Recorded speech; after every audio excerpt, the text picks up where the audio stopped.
Tonight, we're live here at the Principality Stadium ahead of Wales's Grand Slam showdown.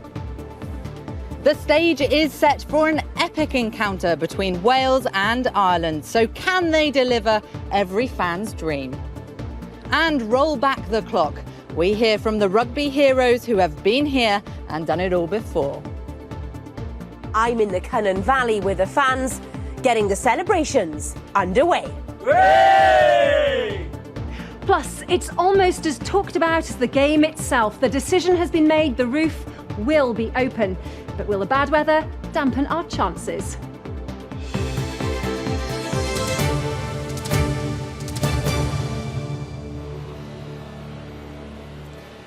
Hello, good evening. I'm Alex Hartley and welcome to a very special Wales at 6. As you can see, we are live pitchside here at the Principality Stadium ahead of Wales's crunch match against Ireland, with every hope they can win the Grand Slam. I have to say it's very strange to be here in the empty stadium, but come tomorrow, every single seat will be filled, and I know the atmosphere is going to be electric. And if you're watching from the stadium or at home, I know every fan will be crossing their fingers and willing Wales to win. In this special programme, we'll be bringing you all the build-up for that crunch game against Ireland. But first, let's rewind the clock to see where it all started for Wales.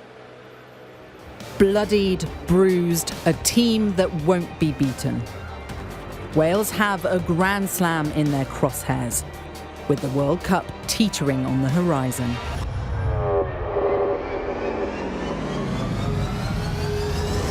But it was almost over before it began. Before a bit of luck and a classic French implosion. Oh, and he's lost it! And George North was following up. Led to a dramatic opening night in Paris. They made hard work of a stubborn Italy at the Stadio Olimpico before heading home to host the old enemy and chase a history-setting winning streak. Not for the first time, it took a second-half comeback to sink England, and it was this spark that ignited Wales's Grand Slam dream. Underdogs suddenly top dogs. Lucky 13 and success in Scotland, built on a vice-tight defence. The pieces are in place and it's all or nothing as Celtic cousins clash. Wales, the team that's forgotten how to lose, size up Ireland, the side that beat them last. It's anything but a foregone conclusion, but what we do know is all roads lead to Japan.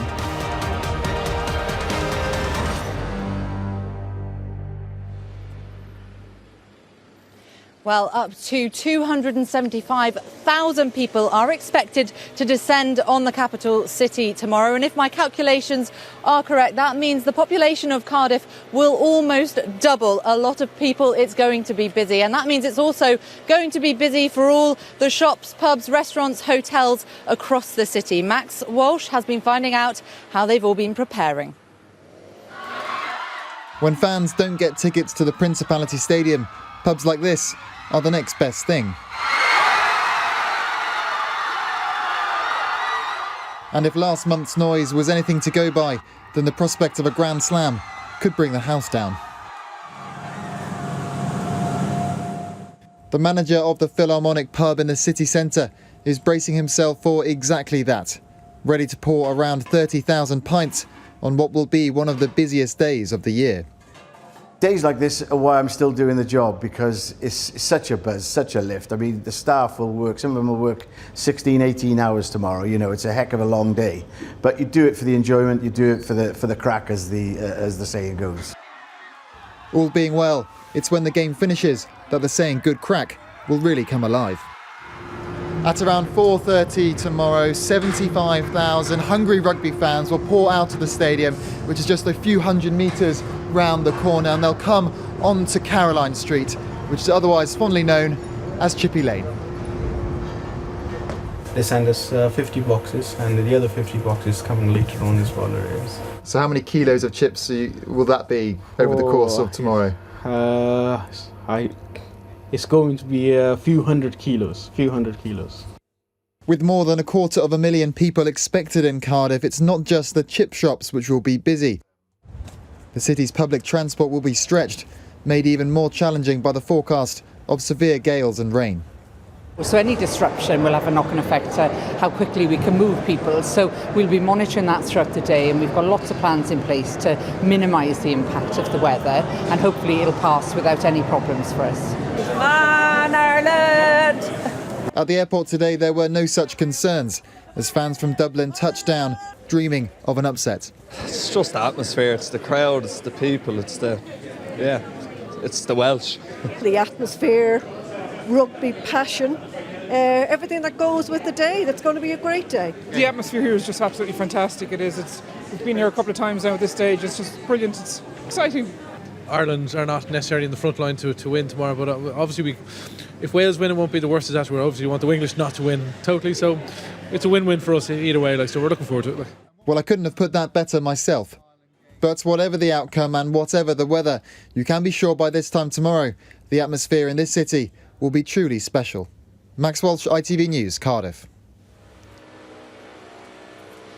Well, Wales v Ireland is always a special occasion, both on and off the pitch. And whilst there have been many memorable games, there is perhaps one that sticks in the mind more than most. Cast your mind back to 2005. The very same pitch, the same teams, and the same possible outcome was on the cards. Richard Morgan has been looking back through the archives. Bliss in that dawn it was to be alive, to be Welsh was very heaven. So William Wordsworth might have written, had he been from Wales and a rugby fan, on March the 19th, 2005. The sun was shining, Wales were on the brink of a first Grand Slam in nearly 30 years. And on the pitch, the team turned in a performance to bring joy to a nation. By the time Mike Ruddock's men scored their second and clinching try, celebrations were underway in earnest, even amongst the media. Well, I was here on that glorious day back in 2005, sitting in the press box in what was then the Millennium Stadium. And when Kevin Morgan crossed for the winning try in the second half, the place went wild. All neutrality went out the window as far as I was concerned. I hugged the cameraman. You've got to remember, this was the first time in my lifetime that I'd seen a Grand Slam. Max Boyce had seen a few in his time. On hand to help with the pre-match entertainment, he recalled how the weather had given him trouble with one of his famous rhymes. And I wanted to make it as topical as possible, so I wanted to include the weather and everything, and whether the roof was closed or open, and no one could tell me. And I woke up in Gleneath that morning, and there wasn't a cloud in the sky. Around Cardiff, it was foggy. When you were on the field, you look up at the roof, and you can see, and I likened it to like a piece of sky when it's open.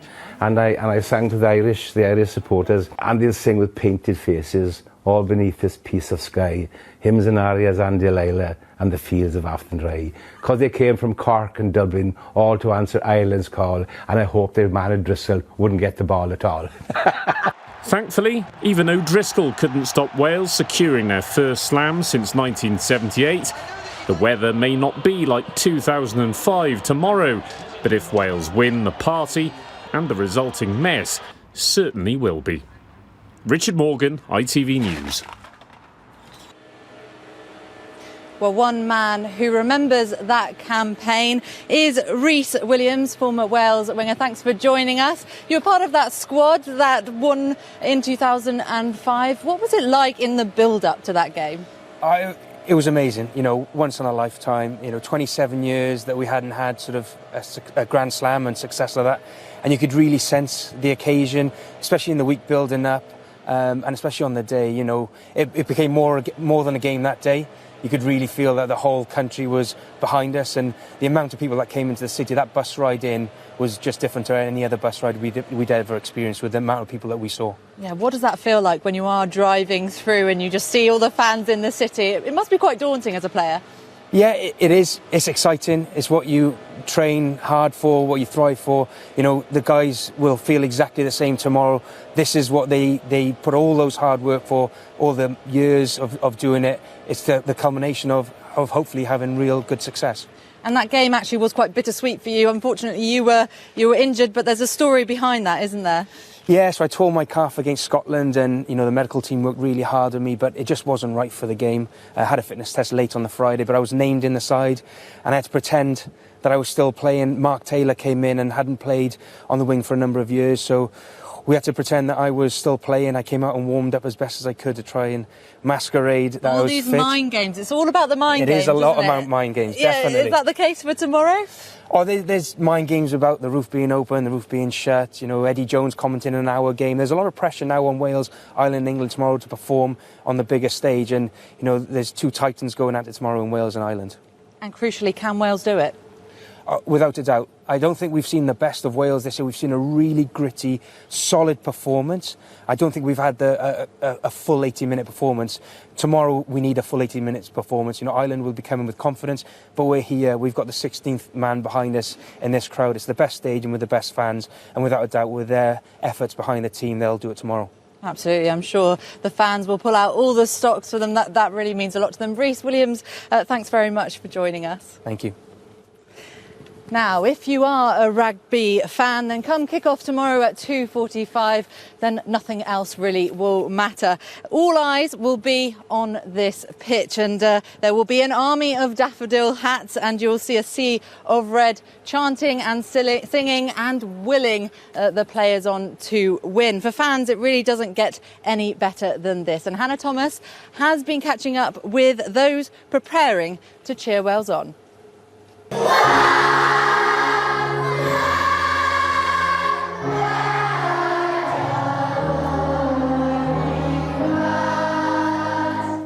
A rousing rendition of the anthem at Brynbach Primary in Tredegar today, as the pupils got patriotic.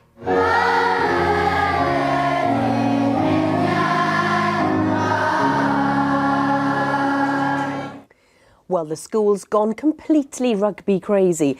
This is Maslow, the school's reading dog, and even he is all dressed up and ready for the match. We're in the village rugby team, my mate Will and me. We train each Tuesday, rain or shine, the best you'll ever see. No surprises what poetry Maslow is listening to. Anything that fires up these young fans before tomorrow.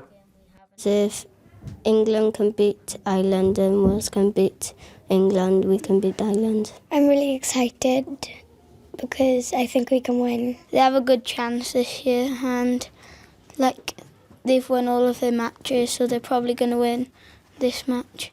And they're not the only ones full of confidence. Wait!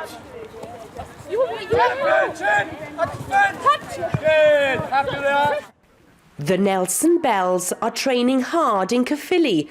Wales's success during this Six Nations has inspired them to keep on picking up the rugby ball and believing that practice makes perfect.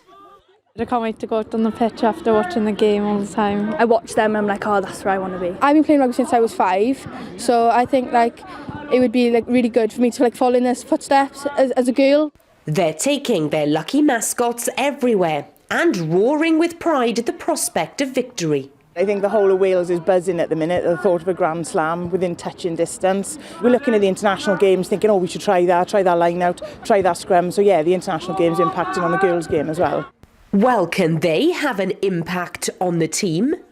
Come on, Wales! Come on, Wales, indeed. And Hannah is live for us at Abercwmboi Rugby Club in Aberdare tonight. Hannah, has the party started yet? You bet it has, yes, Mrs. Hartley. I've got my daffodil earrings in, I've got my Welsh teddy at the ready, and I'm with the Cynon Valley faithful. Yay! All sounding in fine voice already. Well, I'm also joined by Rhidian Collins to talk up Wales's chances. Rhidian, we're literally counting down the minutes to this now, aren't we? Yes, getting really excited, looking forward to the big game tomorrow. We're in the Ian Evans Lounge here. Now, of course, he won Grand Slams with Wales in 2008 and 2012. He's a local hero. They don't come around very often, these Grand Slams, but you mean business when it comes to rugby here, don't you? Yeah, certainly, yeah. The Cynon Valley's produced some real rugby legends over the years. Ian obviously being one of the latest, and all of us here at Abercwmboi very proud of what he achieved as a player. How do you think the Grand Slam's going to go? Are we going to get it? Yeah, I'm quite positive. I think as long as we shore our line out up, our defence has been good. And I don't think Ireland have been that great, so I'm quite confident, yeah. And no doubt you guys will just be gathering here tomorrow and you will be on the money, won't you? Oh, I'll be mad here tomorrow, yeah. Absolutely mental. I think we get a bit of a flavour of that. Well, let's join Stephanie George because she can't wait for tomorrow either. Stephanie, the atmosphere tomorrow in here must be absolutely electric. It's going to be wild. I can obviously hear that going on strongly there. When these matches come along, I bet everybody sort of gathers here, everybody comes, and it's a get behind the boys kind of scenario. Yes, they're all going to be cheering for the boys tomorrow for a Wales win. Are you really confident that we will do this? Yes, Wales for the Grand Slam. So you're going to be here with your pint, toasting the championship? Yes. Fantastic. Well, no doubt, Alex, everybody in every corner of Wales, no matter what rugby club you're in, is going to be with a pint tomorrow. And come Sunday morning, they're going to be hoping that they've got sore heads.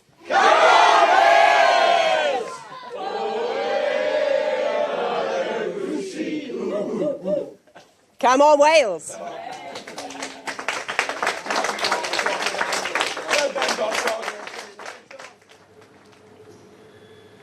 Fantastic. It sounds like they are enjoying themselves already there. Now, there have been several standout moments across this Six Nations campaign, but perhaps there has been one standout player in Josh Adams. He has scored 3 tries in 3 games and made his mark at every match he's played in. Dean Thomas Welch reports now on the man of the moment. Before this Six Nations started out, not many would have picked Josh Adams to be the man to propel Wales to the brink of Grand Slam glory. The casual rugby fan may well have asked, who's Josh Adams? Well, if you didn't know then, you certainly know now.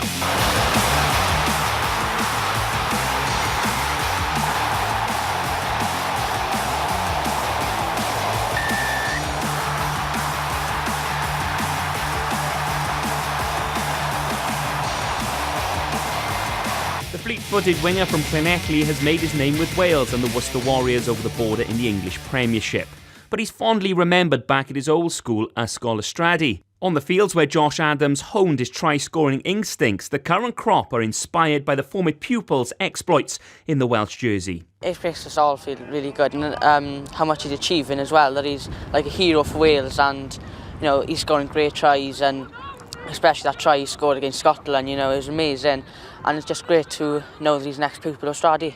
It's true inspiration, really, knowing that someone that comes to our school and has been through the same steps and process that we have, that how far he's gone, and shows that anyone can do it if you really put your mind to it.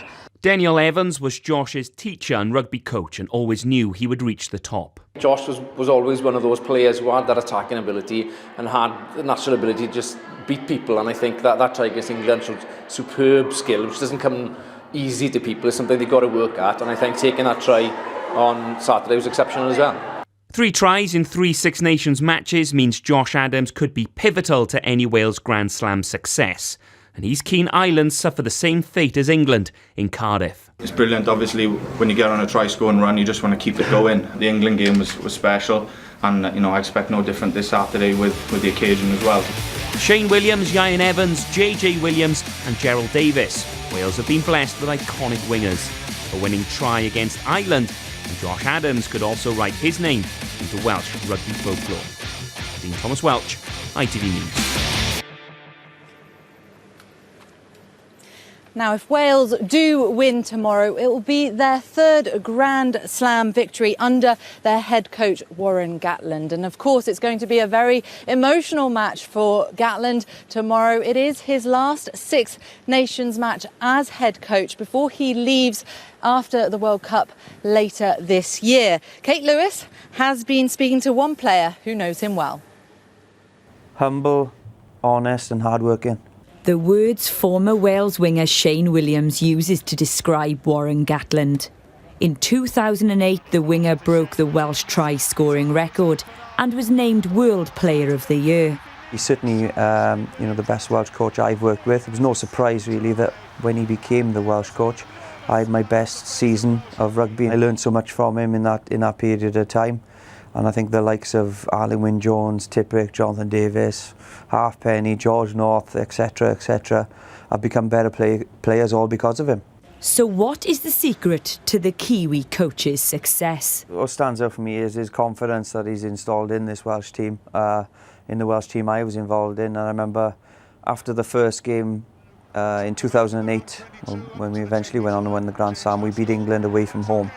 And his philosophy was, well, we've beaten the best team in the Six Nations, we're going to win the Grand Slam.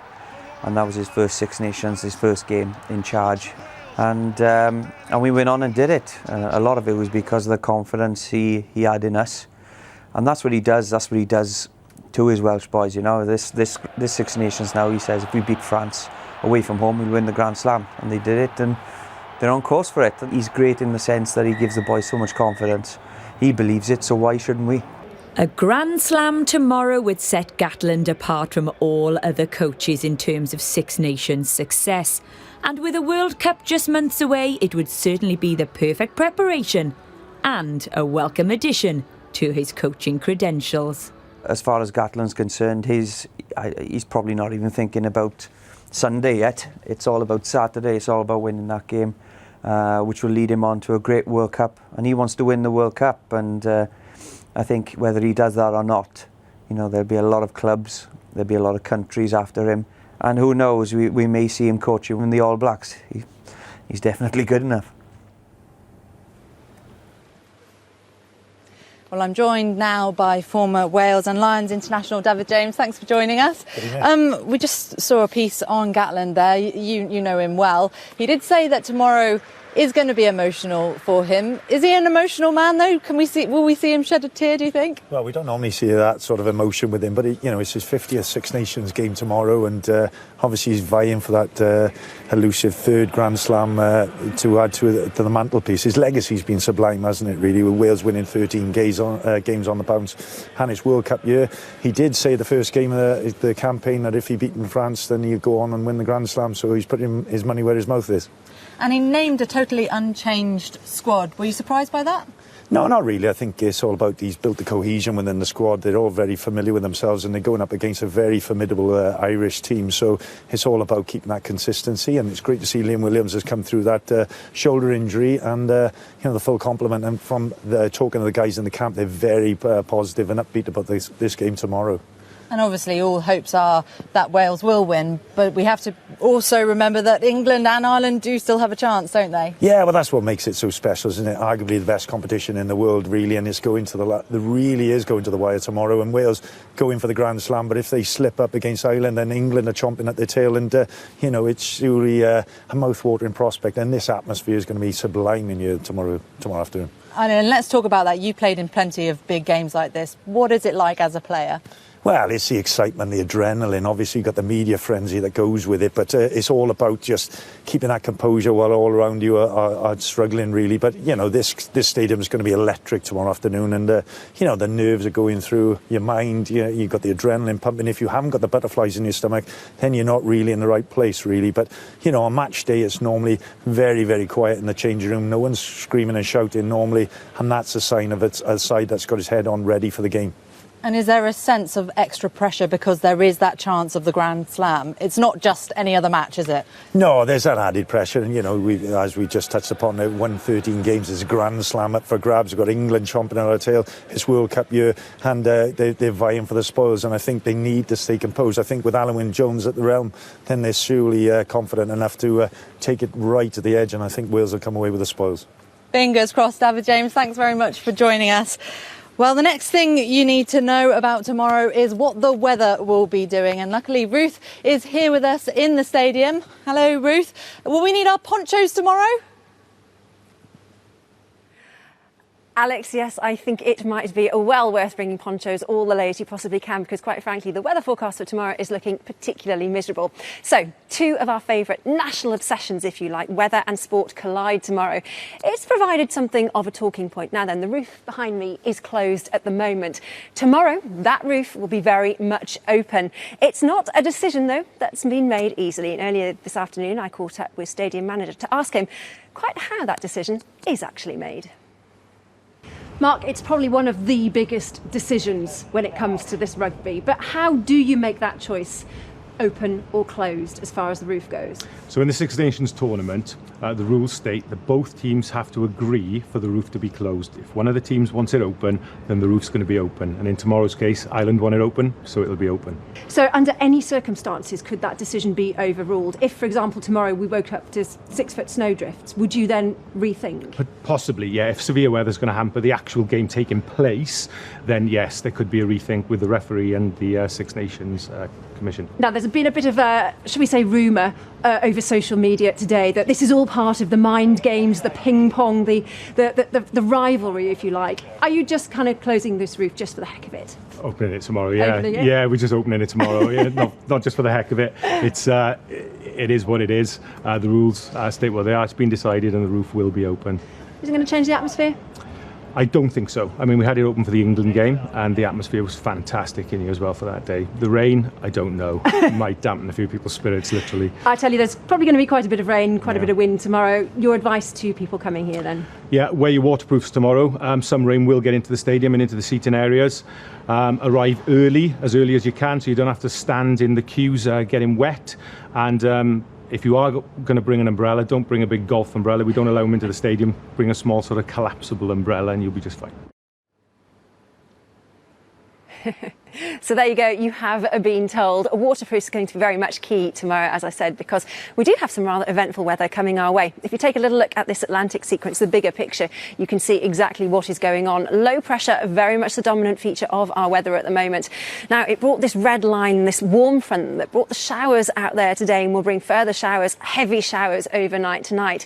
A southerly wind, though, means it's still mild, but there's a very different feel to the weather tomorrow. We have a blue line that will sink its way across Wales. That's a cold front. That is not only going to bring very, very heavy rain and strong winds, it also means the temperatures are going to drop as well. So then, let's take a look at what's coming up in a little more detail.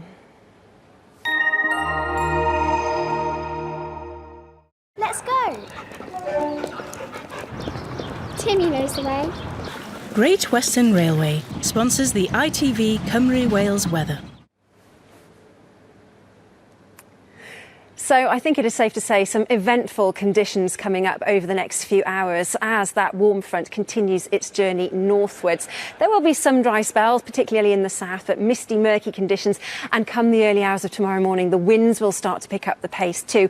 A mild night, but I know that's little consolation. So by the time most of us then are waking to Saturday morning, we could see gales, we could see severe gales. We do have weather warnings in force from the Met Office. A blanket warning, if you like, for those very, very strong winds. But we also have a weather warning in force for very heavy rain. That covers effectively the north of Wales. We could see up to 100 millimetres of rain falling, particularly over the hills. So here's how tomorrow will shape up then. That batch of wet weather, that cold front, will sink its way southward. So here in the capital, a dry start, but can you believe it? Typically just in time for kick-off, it does look as if those showers will certainly hit us here. The winds will pick up the pace too. Now, in terms of strengths, I think out towards coastal areas we could see gusts of over 80 miles an hour. 50 miles an hour is enough to damage buildings, and that's exactly what we could get here in the south and the east. So some really unfriendly and frankly unsporting weather conditions for tomorrow. It's typical, isn't it? And then by the time we get to tomorrow evening, the worst of it should be over. So Sunday itself is actually a day of mixed fortunes. We could see some dry spells, some sunny spells too, but you look at those temperatures.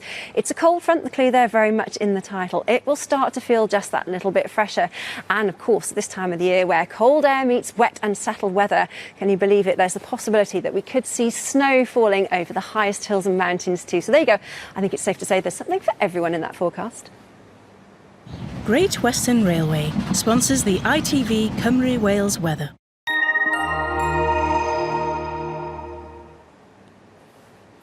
Do you know what, though? I've got a funny feeling that it really doesn't matter whatever the weather does here tomorrow. The atmosphere is going to be pure magic. Back to you, Alex. It certainly will be. And that is all from us here at the Principality Stadium tonight. Wherever you're watching tomorrow, enjoy the game and good luck, Wales.